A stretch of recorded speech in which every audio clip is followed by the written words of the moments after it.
Hey, Shalom, call Allah, Yahweh Bashim, Yahweh Shai, Bashim Chachadash, the ones of the apostles of Great Millstone, Shalom, Tribbles and highways and byways, doing the work sincerely and faithfully, and continually fighting the good fight of faith, Lord willing to find that number to be delivered.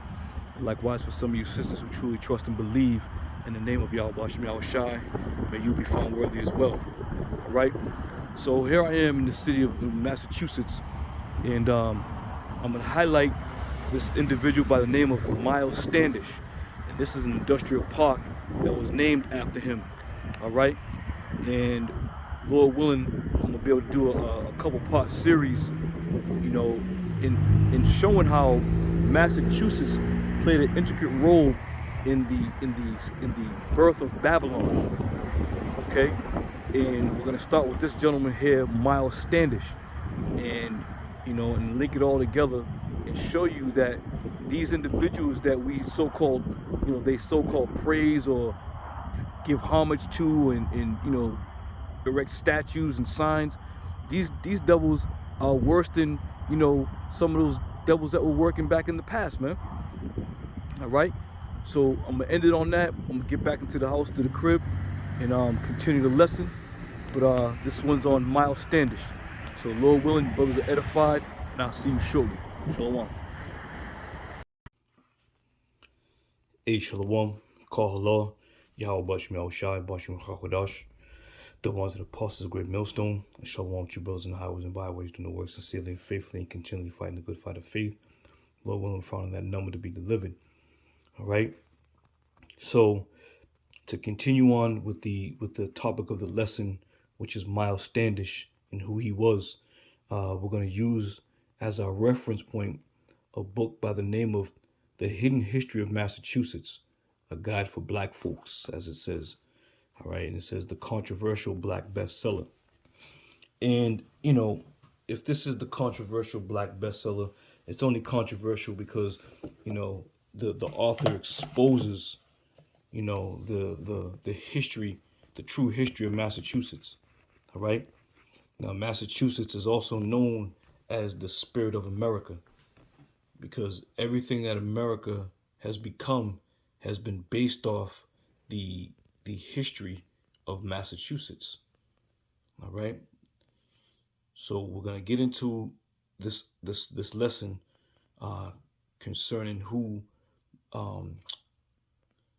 Miles Standish was. All right. So from there, let's I'm gonna go back and just do a little more, you know, a little more digging before we actually go through. So let's get back to the other side. All right. All right. So here we are at Wikipedia, and I typed in Miles Standish or Camp Miles Standish. So let's read a little bit of history before we identify who Miles Standish really is and what he has done. All right. So to say this, here in Babylon the Great, you're not going to get a statue or a mural or painting or a logo named after you unless you've done something. Unless you've done something noteworthy that people are going to look and say, this individual is worthy to be known in history. Okay? And this is why you see these buildings with these names on it, these statues with these names on them, because these committees feel that they've done something noteworthy to be recognized and not forgotten. All right. So it says here, Camp Miles Standish was a U.S. Army camp located in Taunton, Massachusetts during World War II. It was the main staging area for the Boston port embarkation, with about 1 million U.S. and Allied soldiers passing through the camp on their way overseas or returning from demobilization after the war. It was also a prisoner of war camp. Immediately after the war, it was considered as a candidate site for the United Nations headquarters. All right. Once again, which is also big. Okay. So there was considering putting the United Nations headquarters here at Miles Standish. All right. So whatever committees or whatever, you know, groups, organizations may have been, they had to have sat down and said, listen, we want to use this man as that premier figure because of what he has done in history. All right. Basically, that's what it is. All right. So let's go down a little bit of history. It says, it's going to reiterate a little bit what we just did. It says the city of Taunton was notified in June 1942 by the War Department that 1,500 acres would be taken for use as a military staging area. All right, so the War Department were the ones that decided that they were going to take 1,500 acres in this area, all right, and then dedicate this 1,500 acres to the man whom they thought was a war hero. Okay, and it says the design of the layout of the camp was made by J.F. Worcester Company. The Matthew Cummings Company of Boston received the contract to construct the buildings. The camp opened on October 8th, 1942, and was named in honor of Miles Standish. Okay, so there you have it. And this is exactly the location where we were at the start of this lesson. Okay, as it is written, it is named in honor of Miles Standish. So let's click on Miles Standish. Okay. 1954 to October 3rd, 1584 to October 3rd, 1656. Was an English military officer. He was hired as a military advisor for the Plymouth colony in present-day Massachusetts, United States by the Pilgrims.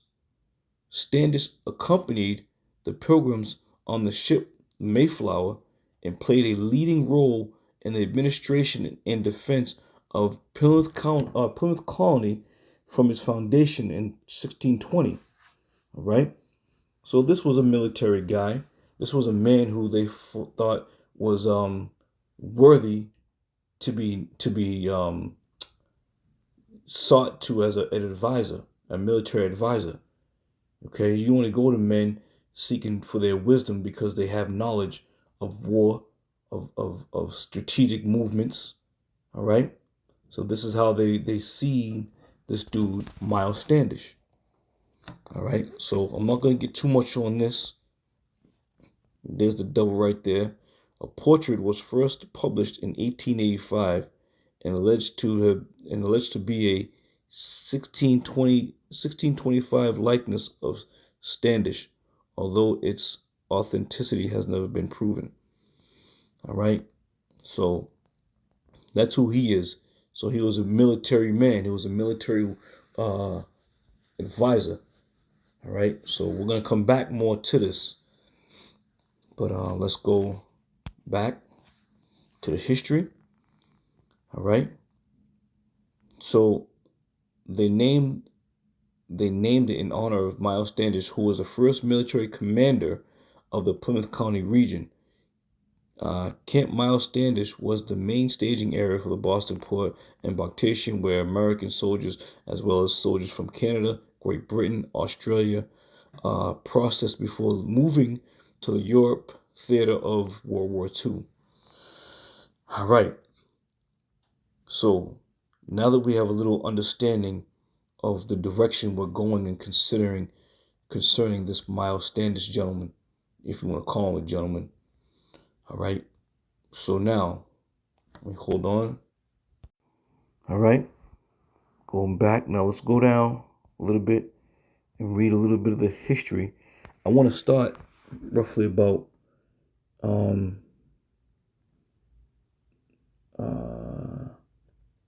let me start here once again. It says, the camp opened up October 8th, 1942 and was named in honor of Miles Standish, who was the first military commander of the Plymouth County region. Camp Miles Standish was the main staging area for the Boston port of embarkation, where American soldiers as well as foreign soldiers from Canada, Great Britain, Australia processed before moving to Europe. All right, I read that. All right, so let me click on this devil again, Miles Standish, going back to him because he's the focus now. It says he was an English military officer. He was hired by the military advisors by the Plymouth colony in the present-day Massachusetts, United States, by the Pilgrims. Standish was accompanied Spanish accompanied the Pilgrims on ship the Mayflower and played a leading role in administrations in defense of the Plymouth colony from its foundation to 1960. On February 17, 1621, the Plymouth colony militia elected him as the first commander and continued to re-elect him to that position for the remainder of his life. Why did they do that? Because they knew that this man was about murder. They knew he was a man of understanding of war. All right, and the only war that had to have been done was the war against the Native Americans. And this is why he kept being hired, because he kept killing and killing and killing. All right. Standish served Standish served at various times as an agent of Plymouth colony on the return trip to England as assistant governor of the colony and as its treasurer. There goes that door there.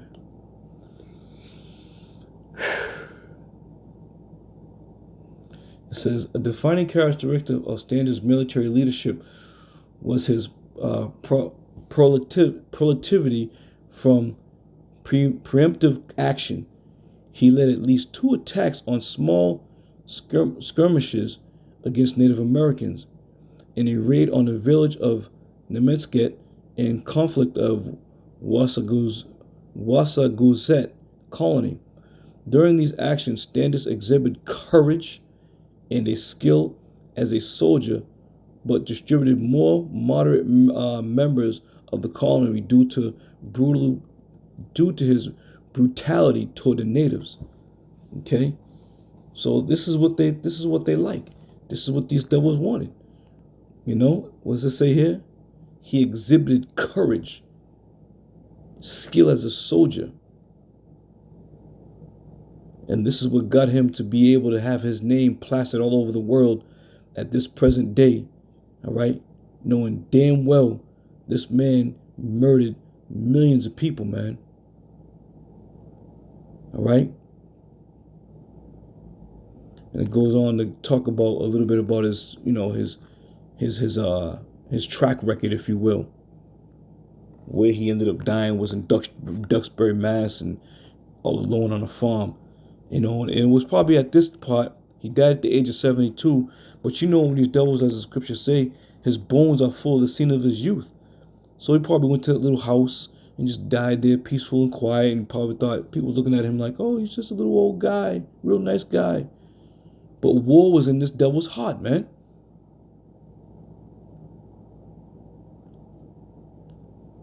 Trying to see here. This devil did a lot of damage, man.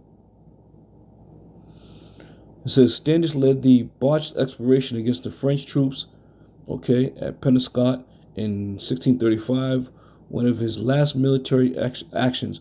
By 1640, he relinquished his role as an active soldier and became a farmer in Duxbury, Massachusetts, where he was one of the first settlers. He remained a nominal commander of the Pilgrim military forces in growing colony, but acted in a advisory capacity. He died in his home in Duxbury in 1656 at the age of 72. Standish supported and defended the Pilgrim colony for much of his life. Says, though there is no evidence to suggest that he ever joined the church. So he was defending against who? The Native Americans. And that's what he was doing. Murdering. All right. So from there, let's back out. This is Psalms 55:20. It says, he put forth his hands against such that be at peace with him. He has broken his covenant. And this is exactly what these devils have done. They put forth their hand against such that have been at peace with him. And this is why he had to take on actions such as pretending he was a traitor, being a slimy sleazeball, entering into camps looking for safety and help, from the natives. but then did what? Turn around and fucking stab him in the back. Excuse my language, getting a little worked up here. Continuing on. It says, he put forth his hand against them, against such that be at peace with him. He has broken his covenant. The words of his mouth were softer than butter, but war was in his heart. Okay? And that's exactly what was going on here. Trying to make covenants with the Native Americans, posing as a friend, but he was really a foe, to overthrow him, with what? War being in his heart. And that war continued in his heart for the duration of his life, man. It says his words were softer than oil, yet were they drawn swords. Okay? This is exactly picture perfect for this devil. They should have this devil's face on the side over here. Okay? This man was nothing nice, but he's being, viewed as this great military officer who has done great things. And Esau Edom sees it that way. This is why you have an industrial park named after him. This is why you had the military constellation named after him.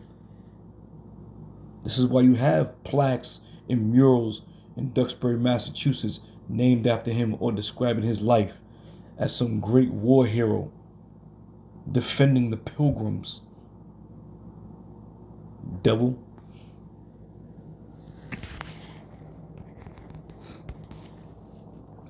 Ezekiel 35:6. Therefore, as I live, saith the Lord, power, I will prepare thee unto blood, and blood shall pursue thee. Since thou hast not hated blood, even blood shall pursue thee. Right. This man didn't hate blood. He couldn't get enough of it. He had to shed more blood, become an advisor after he so-called retired. So he was all about shedding blood. All right? And Lord willing, that devil's back on the planet today, man. So he can get his just punishment. All the shit that he done did, and all the damn people that, all the lives that were, destroyed because of this man. And these people of this world continue to look at him as some great military commander. But in all actuality, he was nothing but a murderer, man. And here you have Vladimir Putin doing what's best for him and his people, going against Ukraine. And you got people over here in America all up in arms over this shit. And they ain't even taking the time to think about, when they drive down the road, the signs that they're passing with these names on it, such as Miles Standish. They ain't even thinking about the shit that this devil's done. Where's the boycotting for that? All right? Where's the aid for the Native American families who have lost, family members throughout the course of time because of these devils, man? And these devils still exist to this very minute we sit here, man. Their families are benefiting. Okay? Let some Jakes decide they're gonna name an industrial park after Nate Turner. All right? Let them say they're gonna, name a city hall after Nat Turner. We'll see how well that goes. These devils will be up in arms. These devils will be beside themselves. But anything that they've done to help forward the process or progress of Babylon, America, it was done in good faith, if you will, in good stead. And this is why there's a great divide, man, between us and them. Nobody's crying foul concerning slavery, concerning the North American Indians being butchered and slaughtered, concerning the Native Americans that were up there in Canada, concerning the Jakes that was thrown overboard through the transatlantic slave trade. No one's crying foul about the devils that were hanging and lynching so-called black men down south. No one's crying foul about any of that. But instead, what you do is you name buildings after these men who've done these things. Okay? You name industrial parks after these men who've done wickedly. You name streets after these men who've done wickedly. You name cities after these men who've done wickedly. And nobody's crying foul. All right? You Israelites out there should be, you Israelites who are in the world, you should be up on this, man. You should be all up on that, because this is what you do. This is your thing. This is a worldly thing. But we, as the prophets of Yahweh Hashem Yahweh Shai, we're going to bring it out. We're going to uncover all these stones, man. We're going to flip up the lid. All right? Not that we're going to get together and decide to go downtown and start protesting. That's not our thing. But the scriptures speak about we have an unction to know all things. So therefore, being prophets of the Lord, we're going to expose any and every ounce of the devil, any and every ounce of the adversary. All right? Continuing on from there, as we quoted earlier, Sirach 12:10, never trust your enemy. Never trust your enemy. All right? And you know how many Native Americans were slaughtered because they put their trust in their enemy? So much so, it acquired a little bit of the Stockholm Syndrome, where the Native Americans, even to this very day, they look upon Esau like he's the god of the earth, man. All right?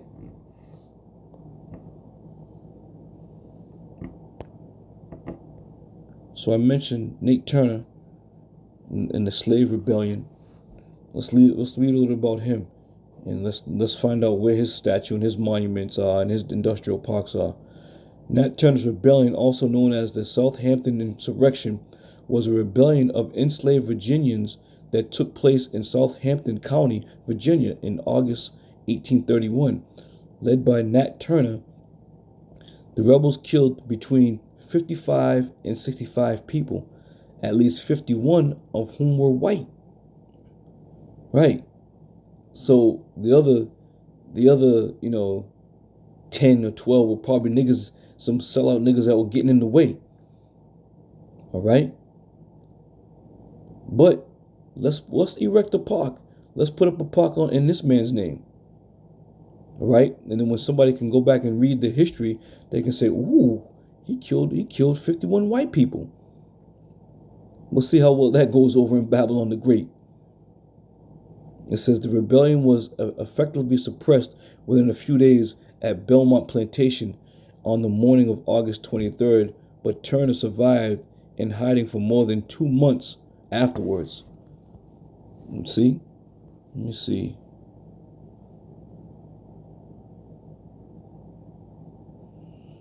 see. Rebellion, retaliation, aftermath.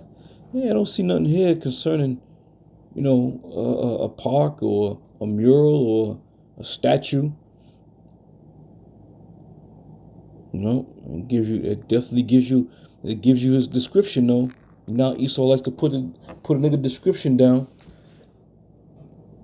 Okay. October 2, 1800, November 11, 1831, was an enslaved African-American preacher who organized and led the 4-day rebellion of enslaved and free black people in Southampton County, Virginia in 1831, born into slavery on October 2nd, 1800, also Southampton County, a rural plantation area with more black people than white. And you devils are gonna get it, man. But all that being said, you don't see or hear anything about, these men who've done great things for their people. Okay? They've done great things for their people, but the things that they've done are barbaric, according to Esau Edom. All right. So with that, I'm gonna end it there. And like I was saying earlier, Lord willing, I'm gonna do a couple lessons from the book. There's a lot of history. Like I said, Babylon the Great, America, Massachusetts, has been a foundation for what is transpired in this country to this very day. All right. So Lord willing, I'll see you on another show. Lord willing, you was edified. I say shalom.